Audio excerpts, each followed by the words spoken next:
Assalamualaikum, bertemu kembali dalam Sembang M&M. Saya Mimi Saleh dan Mak Hajah Rahmah Saad. Mak, so Mak dah mula menulis ke? Dah seminggu raya ni.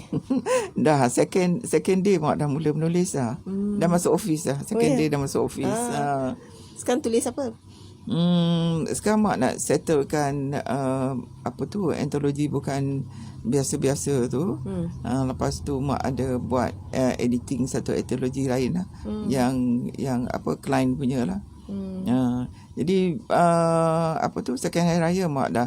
Dia tak boleh cuti lama-lama sangat kat Long. Sebab apa? Nanti hilang kita punya hilang kita punya mood nak menulis tu hilang. Pasal kita dah rehat kan. Yelah. Dah berehat. Itulah Mak, macam Muni ni pun nak start balik kan. Alamak, dia macam hilang lah. Macam kita nak tulis, lama duduk kan. Memanglah kita boleh tulis kan. Macam kat Facebook pun saya make sure saya menulis lah. Tapi menulis manuskrip ni, dia macam tak boleh nak keluar apa yang kita nak dalam kepala ni banyak, tapi nak tulis tu. Mak pernah rasa tu pengalaman susah nak keluar idea tu, walaupun kita kata kita nak menulis kan. Itu masa abah sakit dulu, 1.5 tahun mak rehat pasal konsentrasi kita pada pesakit kan. Jadi minat hilang langsung, tak teringat langsung nak menulis ni kan. Lepas tu tiba-tiba Mak dapat projek dengan RTM kan, untuk buat program RTM tu. So ini memaksa Mak kembali lah ke dunia penulisan. Nak buat satu ayat pun tak boleh kat lu. Jangan main Mak dah berapa puluh tahun pengalaman nulis kan. Nak buat satu ayat pun tak boleh. Kata Mak, kata pengarah Mak, buat satu paragraf ya Kak Rahmah. Tapi satu paragraf tu it takes hours tau Mak nak buat. Buat tak jadi, tulis padam buat tak jadi, tulis buat padam tak jadi. Sebab masa tu maksud Mak apa? Distraction tu lebih kuat daripada desire nak menulis tu ke? Tak, dia punya kita lupa. Kita lupa kita punya sebab kita punya yang lebih penting pada waktu itu ialah untuk merawat abah kan. Itu kita lebih penting dalam hidup kita daripada menulis ni. Sebab menulis tu pada waktu tu Mak belum ada projek apa-apa lah. Cuma Mak cadang Mak nak menulis buku pada waktu itu. Dan Facebook pun ialah pasal abah dah sakit kan. Facebook pun Mak tak menulis lah. Jadi lupa. Kita lebih pentingkan kepada menjaga pesakit kan. Jadi apabila kita tak bagi prioriti pada penulisan kan, jadi kita akan lupalah. Jadi kita punya habit ni kat lu dalam masa sebulan je kalau kita tak buat, dia tak jadi lagi dah. Tapi menulis ni bukan habit untuk kita, ni memang kerjaya. Kerjaya, tapi dia kalau still juga. Kalau itu sebab kalau masa cuti kan, kalau cuti kita ambil cuti tahun ke cuti apa, jangan ambil lama sangat. Bila kita ambil lama sangat kita dah malas nak pergi kerja. Macam ni cuti raya kan, cuti COVID ni pun dah lama kan, dah berapa bulan, 2 bulan. Kalau misalnya diteruskan lagi, tak boleh kerja, tak boleh pergi pejabat, memang malas lah nak bekerja. Nak pergi office pun kita malas. Sebab kita punya begitulah kita punya fitrah ni. Kalau lama dah kita tak buat benda tu, kita dah jadi malas. Kecuali kalau kita ada sesuatu matlamat lah, kita ada sesuatu desire kita nak buat benda tu, then dia akan jadi. Kalau tak ada, dia tak, kalau pergi kerja tu memboringkan kita, membosankan kita malas nak pergi kan. Tapi macam mana tadi nak timbulkan desire lepas cuti lama ni? Kena mindset balik lah, set balik kita punya mind. Kita buat kita setting balik kita punya mind kita lah. Kita punya otak ni kita boleh arah-arah dia kan.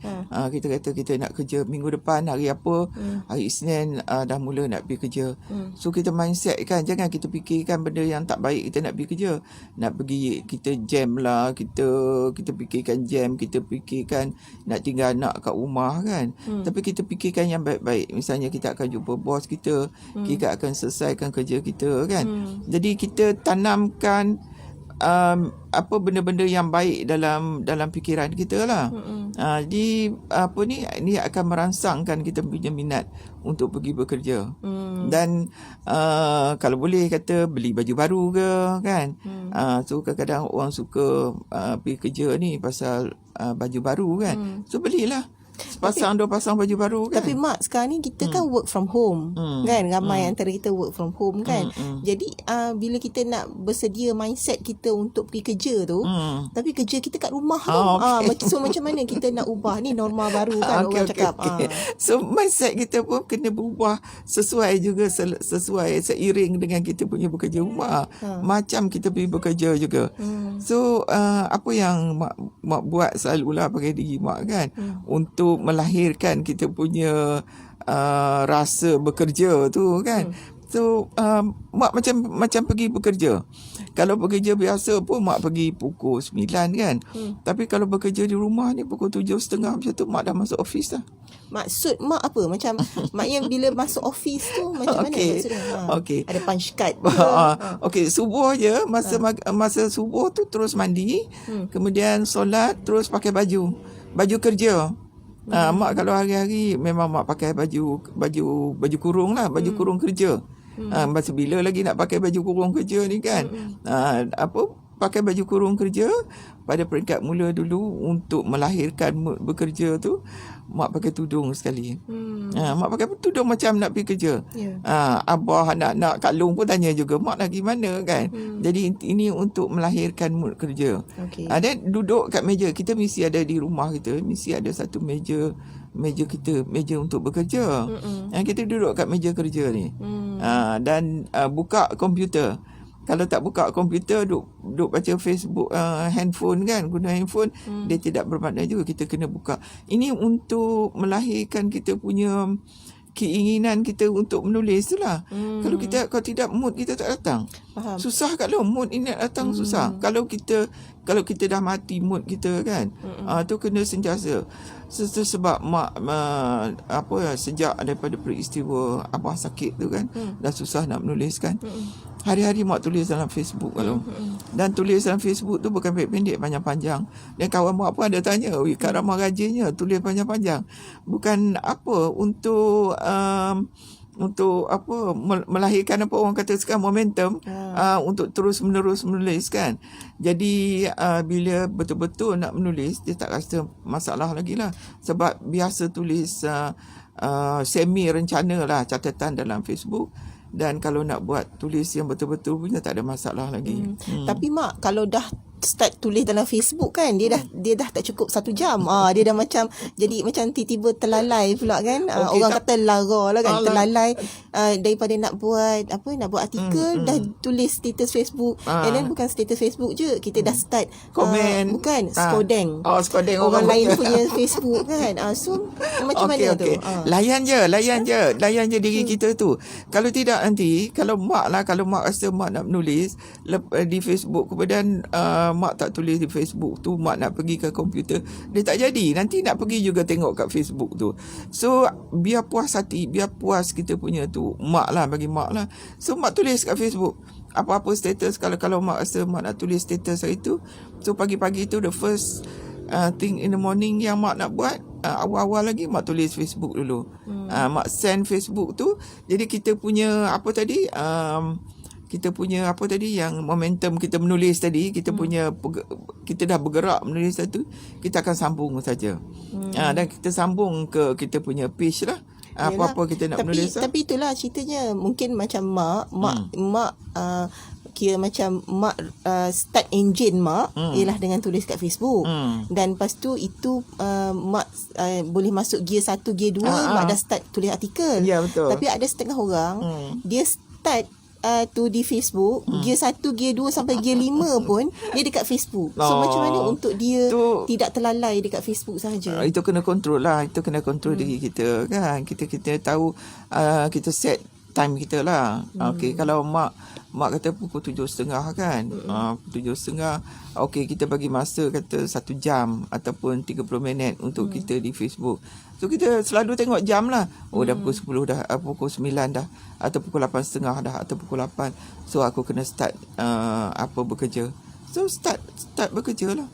Jadi ini kita punya dalaman mesti apa ni lah, kena kukuh sikit lah, kena ada inner voice tu yang kena bersuara, dah pukul 10 ni ataupun dah pukul 8 ni, ni kita akan bekerja lah. Tapi kan Mak kan, even malaikat pun dia ada mungkar nangkir kan. So the inner voice tu pun kadang ada dua.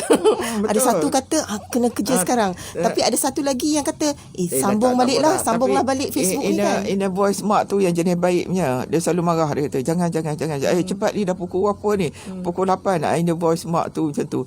Ada kadang-kadang aja yang inner voice mak ni yang jahat ni kata kau redah je lah, peduli apa. Ada kadang-kadang kan. Tapi yang baik ni akan hati-hati. Ada dua inner voice yang selalu bertelagah dalam diri kan.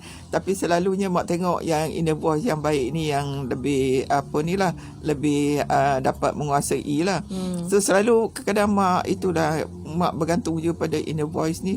So dia kata dah cukup, ni deadline dah pukul berapa ni kan. So mak inilah. Tu kadang-kadang pukul 1 mak tak berhenti lagi kan. Tu inner voice cakap dah pukul 1 dah berhenti, nanti mengantuk. Dia cakap mak macam tu lah. So mak kena berhenti lah. Sebab mak kena rehat dulu sekejap. Macam kerja. Macam kerja kan. Kena rehat dulu, solat dulu, lepas solat baru sambung balik. Jadi segar balik lah. Tapi mak macam Muni kan, Muni I don't trust my inner voice. So macam Muni lah, Muni selalu akan cari motivasi luaran. Sama ada orang, maknanya buddy yang akan ingatkan.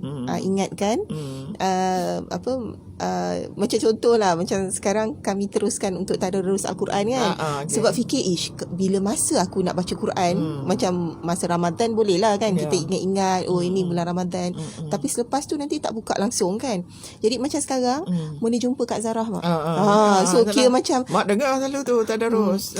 So kita macam paksa diri untuk attach diri kita dengan seseorang lain yang kita tahu orang tu akan ingatkan kita. Jadi dia macam nak tak nak kita kena buat. Okay, so macam I don't trust my inner self kan. Dia bukan tak percaya, kita Muni tahu kelemahan diri Muni lah kan. Kita tak akan buat. Kadang-kadang kalau kita tak ada kekuatan kan, kita tak akan buat, malah lah kan. Adalah macam-macam alasan kita bagi kan. Jadi kita tak akan buat lah. So 4 alasan tu lah yang tak boleh tahan kan. Inner voice tu. Tu sebab mak dulu masa mak buat program Jom Tulis Buku tu, mak ingat mak ada buat 1 tahun program tu. Kursus Jom Tulis Buku tu. Mak ingat dalam ramai jugalah mak punya penulis yang join mak punya grup ni kan. Mak fikir dalam hati sendiri, mak kata apa kesudahannya program ni kan, apa kesudahannya mak buat projek Jom Tulis Buku ni, adakah penulis ni akan tulis buku? So mak rasa mereka tidak akan tulis lah kalau tidak ada betul-betul motivasi yang luaran dalaman yang kuat untuk mereka menulis. Mak tanya juga, dah tulis buku ke? Belum, semua belum kan. Jadi mak faham masalah dia orang kan. So itu yang mak come up dengan idea membuat antologi. Mak kata kena desak dia orang, kena force dia orang untuk menulis. Dia orang tak faham lah, tapi ni mak punya kan agenda lah. Ni agenda. siapa yang dengar ni baru tahu ini mak punya hidden agenda lah untuk memaksa mereka menulis kan. No point mereka pergi kursus, pergi bengkel, pergi apa, tapi tak menulis kan. Kita tak tested ilmu kita tu okey. Kadang-kadang kita tak pergi bengkel, tak pergi kursus pun okey, asalkan kita menulis kan. So mak menjadi faktor luaran yang merangsang, yang force dia orang menulis lah. Dan siapa-siapa yang jadi mak punya penulis mak ni, dia orang akan tahu, mak akan call dia orang sentiasa, dah siap ke, dah macam mana, dah mula ke, macam mana progress dia, mak sentiasa call, mak sentiasa tanya dia orang kan. Jadi ini merangsang mereka menulis lah. Dan juga kalau misalnya kita nak suruh orang tulis buku, ialah memanglah Kak Long, dia punya modal perlukan besar kan. Dan nak menghasilkan buku ni lama, it takes time kan. Kurang-kurangnya berapa Kak Long tulis, berapa bulan? 6 bulan. Mana-mana lah. 6 bulan, 3 bulan paling cepat kan. 6 bulan dah ambil masa sampai setahun kan. Tapi kalau kita buat antologi kan, satu orang satu bab, ambil masa dalam, mak minta kalau dia orang menulis tu dalam masa 2 minggu saja boleh siap kan. Jadi ini apabila nampak hasil dia, apabila terhasil dia karya tu, mereka akan gembira. Akan datang perasaan gembira kan. Dan mak buat antologi yang lain, ini akan pasal sebelum tu dah ada mereka menulis kan. So mereka akan sementara semangat tu masih ada, jadi mereka akan terus menulis. Jadi lama-lama nanti, sekarang mak tengok dah antologi mak ni ramai yang orang lama yang sambung menulis lah. Jadi mak rasa gembira lah sebab dia punya mood menulis tu dah ada kan. Ya, macam tadi mak cakap pasal kursus jom tulis buku tu kan. Menghadiri kursus sangat bagus lah. Sebab maknanya kita boleh jumpa dengan kawan-kawan, kita boleh jumpa dengan guru kan. Maknanya kita boleh bertanya langsung. Tapi kadang-kadang yang paling penting sebenarnya ialah kita menulis. Jadi macam mak sekarang dengan antologi ni sekarang, maknanya mereka melalui sebenarnya bukan satu kursus. Maknanya setiap kali mereka, maksudnya setiap kali mereka menghasilkan antologi dengan mak, memang mak memberi kelas coaching lah, one to one, secara tak langsung kan. Kalau misalnya mereka menulis antologi ni dan mak baca dia punya karya dia, mak baca in depth lah kan. Mak tengok apa kurang dia, kena tak dengan tema dia kan, bahasa-bahasa yang digunakan mak faham ke tidak kan. Mak akan coach dia, mak akan message dia kan.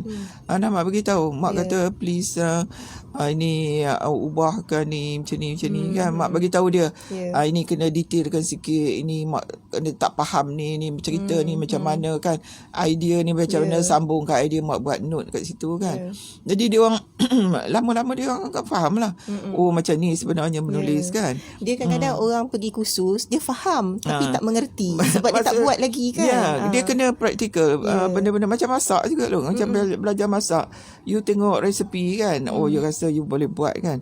Tapi kalau belum buat lagi, you belum tahu, you tahu ke tak tahu kan. You kena buat dan baru you tahu kan.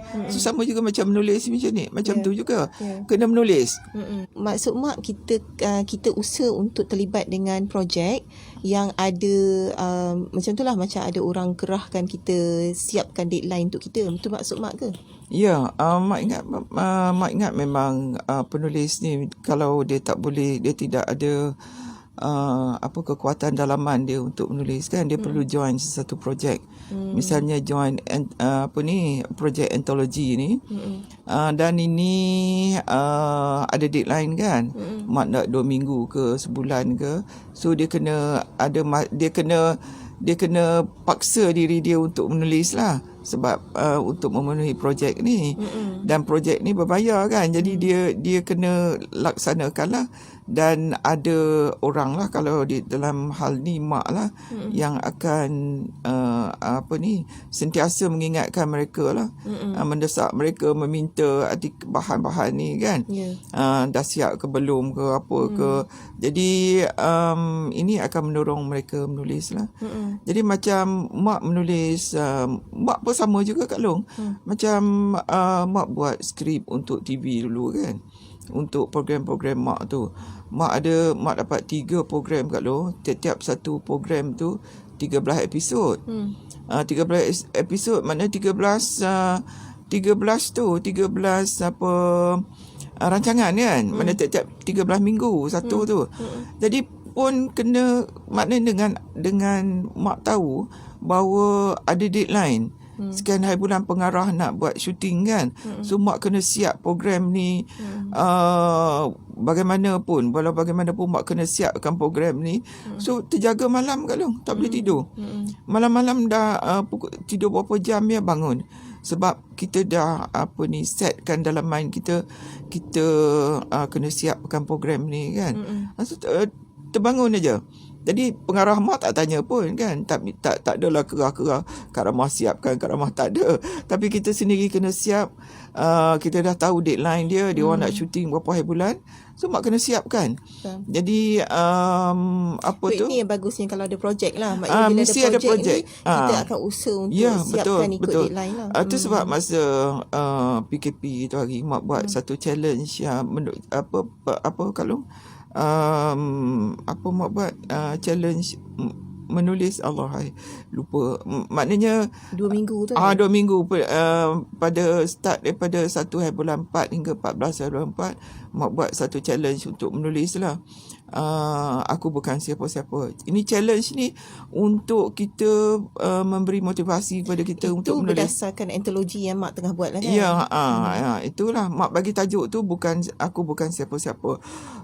Dalam masa 14 hari, sebelum 14 hari dah siap kat Long. Ni kita challenge dalam masa 14 hari ni kan, COVID ni kan. Musim COVID ni boleh. Tapi mesti ada satu matlamat lah. Kalau tak ada matlamat, mak kata daripada start daripada bulan 4 sampai bulan 6 ke, 2 bulan punya bagi bagi apa deadline dia, minggu yang akhir baru siap. Sama juga kan, Macam nak exam macam tu juga mak. last minute baru nak baca kan. Macam tu juga. So kalau kita nak bagi deadline pun, mak yang akan datang antologi pun mak bagi 2 minggu je.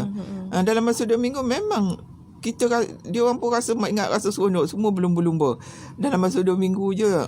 Yang masuk bahagian ni dah hantar kan. Mak kata yang mana tak siap tak apa, nanti sambung kan.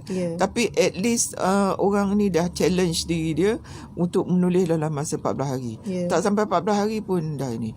Jadi tu deadline ni penting lah kalau kita nak berkarya kan. Betul. Sama juga kalau kita nak buat buku sendiri kan. Buat buku kita kena ada deadline juga. Kita ada deadline, kita nak siap ni dalam bulan berapa.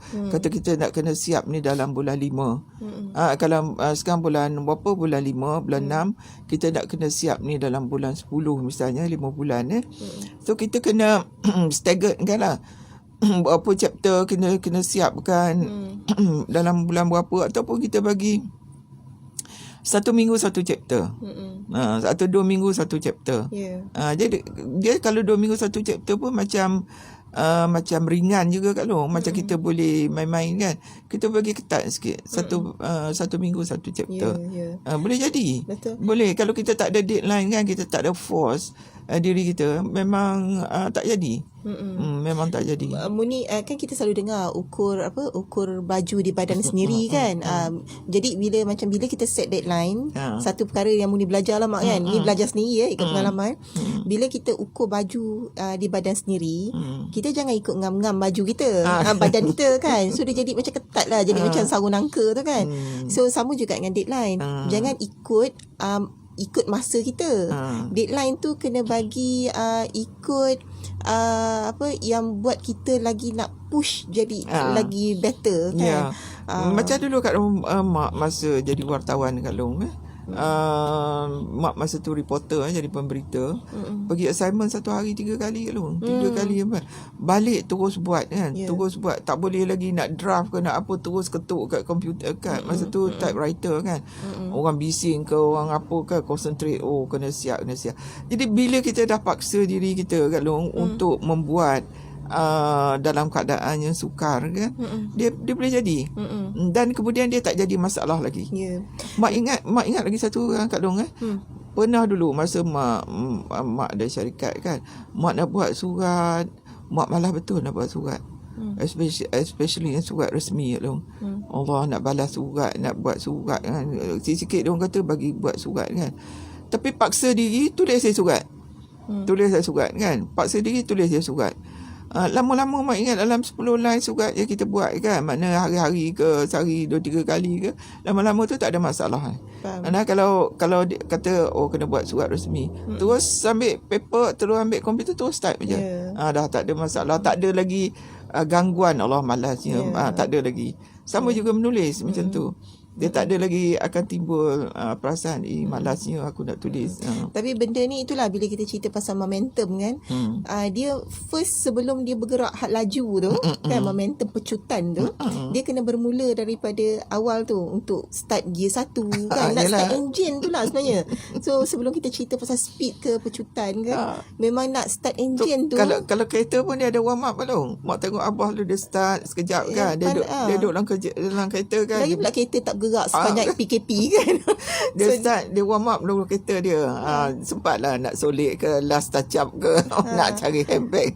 So bila kita nak start engine menulis tu, kita perlu carilah motivasi dalaman. So kalau macam Mak cakap tadi, kita set dengan mindset, dengan rutin tempat menulis. Lagi kan. tu kalau sekarang ni Mak ingat pun dah biasa duduk rumah lama kan, dah biasa online, dah rasa sedap. Mula tu kita rasalah macam Allah berat sikit kan. Meeting online lah apa dah semua kan. Tapi Mak ingat bila dah kalau 2 bulan 3 bulan PKP ni, orang dah selesa duduk di rumah dan rasa dah malas nak pergi kerja. Kalau dapat kerja dari rumah senang kan. So apa yang boleh buat Mak ingat lah kan. So sebelum nak pergi kerja tu set dulu mind kita seminggu sebelum tu dah set. Hari ni nak kena, hari Isnin depan nak pergi kerja. So dah boleh siap-siap lah, set dengan baju apa nak pakai kan. Dah letak kat luar, tengok hari-hari dah tengok nanti nak pakai baju ni, handbag dah keluar, kasut dah keluar kan. Ni nak bagi apa, nak pujuk diri kita lah, nak pujuk diri kita untuk pergi kerja. Susah. Yalah. Tapi macam kita penulis ni, so kita punya apa tu ialah semua kelengkapan kita menulis lah. Laptopnya, tantah laptop masa berabuk PKP ni dah tak pernah buka kan. Betul. Sebab selalu pakai handphone kan. Betul. Tapi yalah, macam tadi bila kita cerita pasal apa menulis ni kan, macam Mak tadi cakap kita nulis ikut chapter. Satu lagi macam saya selalu melihat macam ni. Saya kadang ada jealous Kita ada saya cakap jealous dengan Mak ke? Tak. Jealous dengan kawan-kawan yang memang tak berhenti menulis. Bukan menulis di Facebook menulis buat buku manuskrip kan. Saya tengok tiap-tiap hari dia konsisten menulis 5,000 patah perkataan. Dia bukan sekadar satu chapter seminggu, tak. Satu hari kan. Saya ada beberapa orang kawan di Facebook lah yang memang consistently menulis menulis manuskrip dan dia ada kejaya lain Jadi mereka menjadi inspirasi untuk saya Di sebalik tu terselit perasaan iri lah. Tapi iri yang menyebabkan saya rasa aku pun nak tulis macam dia kan. Macam kekalkan momentum menulis macam tu dia lah. mesti ada matlamat tu kalau kita tanya dia kan, interview dengan dia mesti ada matlamat. Apa matlamat dia? Macam diorang tak ada Mak. Memang dia tulis. Yalah, tapi mesti kenapa dia tulis? Kenapa tu jawapannya tu mesti ada. Dan kenapa tu yang menyebabkan dia menulis macam Mak kata yang penulis Mak tu. Dia menulis tu, dia tulis tu pasal dia nak tengok buku-buku dia tu tersusun di rak kan. Dia mesti ada kenapa dia menulis tu. Adalah dia punya matlamat, kita tak tahu kan. Dia masing-masing orang ni ada masing-masing dia punya matlamat dia kan, visi dia. Dia akan terus menulis lah. Jadi kita kena kukuhkan kita punya matlamat kita menulis tu. Nanti baru dia semangat kita menulis tu berkobar-kobar lah. Tapi macam sekarang ni mungkin jugalah orang kata industri buku merudum kan. Jadi dia punya motivasi luaran dari segi duitnya tu tak adalah sekarang kan. Disebabkan industri buku kan, jualan yang orang mempertikaikan. Tapi isunya sekarang ialah mengenai menulis. Jadi tulis yang penting sebab jangan kita melihat sebagai penulisan tu untuk dijual. Ya betul, memang buku ialah satu transaksi jual beli ia sebahagian daripada komoditi kalau kita berjaya menjadikan dia packagingnya bagus kontennya semua.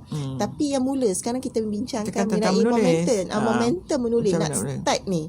So sekarang isu dia sekarang ni memang macam mana kita nak start balik. Sebab dia melalui proses lah. Ini proses kreatif kita kan. Sebelum nak sampai proses kreatif itulah yang nak start engine ni. Jadi Mak, kita ada lagi dalam 1 minit lagi Mak. Mak ada apa lagi kita Mak nak tambah? Itulah macam Mak kata tadi kan, kita jika kita nak menjadi seorang penulis kan, kita mesti consistently menulis lah. Jadi jangan ada perasaan jemu. Kena ada matlamat kita, kenapa kita nak menulis. Atau sekurang-kurangnya kita menulis ni untuk generasi kita akan datang kan. Satu hari nanti kan buku kita akan menjadi manuskrip yang dicari kan. Dicari oleh masyarakat dan kemungkinan dia akan buat kajian ke kan. Mana kita tahu 100 tahun lagi bila dia akan menjadi manuskrip. Manuskrip pada waktu itu dia akan menjadi manuskrip lama lah. Itulah maknanya tanggungjawab kita lah apabila Tuhan Allah Ta'ala bagi bakat kat kita menulis. Kita kena gunakan bakat ni untuk berkongsi pengalaman kita dan ilmu kita dengan masyarakat.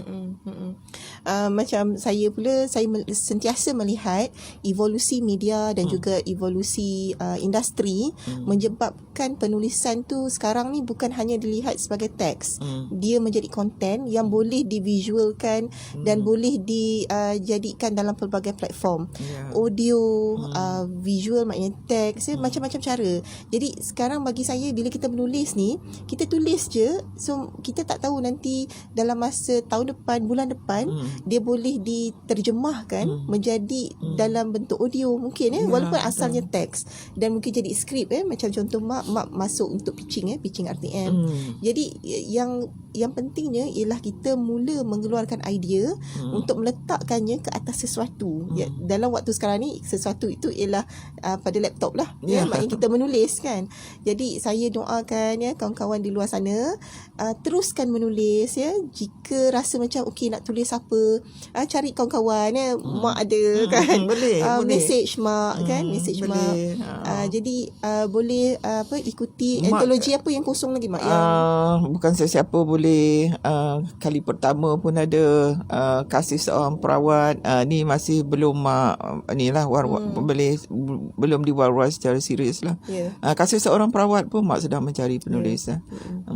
Sebab saya suka antologi sekarang lah, baru saya nampak bagusnya antologi ialah ia sebenarnya ialah sinopsis kepada buku yang lagi tebal. Ya, betul. Kita harus melihat part itu. Walaupun antologi hanya dalam 10 muka surat ataupun 15 muka surat untuk seorang yang menulis, tapi bayangkan itu ialah sebenarnya sinopsis kepada buku yang 30 bab. Mak cakap dengan penulis mak kan, yang mak tengok dia punya yang dia punya karya ni bagus, mak kata you panjangkan jadikan bab-bab buat novel. Very interesting. Cerita ni memang interesting. Dan ada juga yang mereka tulis ni mak proposekan untuk pitching lah, untuk apa ni, untuk RTM, untuk skrip kan. Banyak cerita-cerita yang bagus kan. Jadi jangan hadkan kita punya potensi sebagai seorang penulis hanya untuk satu bahagian kecil. Kita harus lihat antologi ke apa sahaja bentuk tulisan, dia punya potensi tu akan boleh melonjak ke sesuatu yang lain. Jadi saya doakan kawan-kawan di luar sana terus mendapat ilham untuk menulis mak. Jadi jika anda suka video ini, boleh tulis komen dan share dengan kawan-kawan yang lain. Jadi insya-Allah kita jumpa lagi minggu hadapan, hari Sabtu. Saya Mak M&M, saya Mimi Saleh dan Mak Hajah Rahma Saad mengucapkan Assalamualaikum.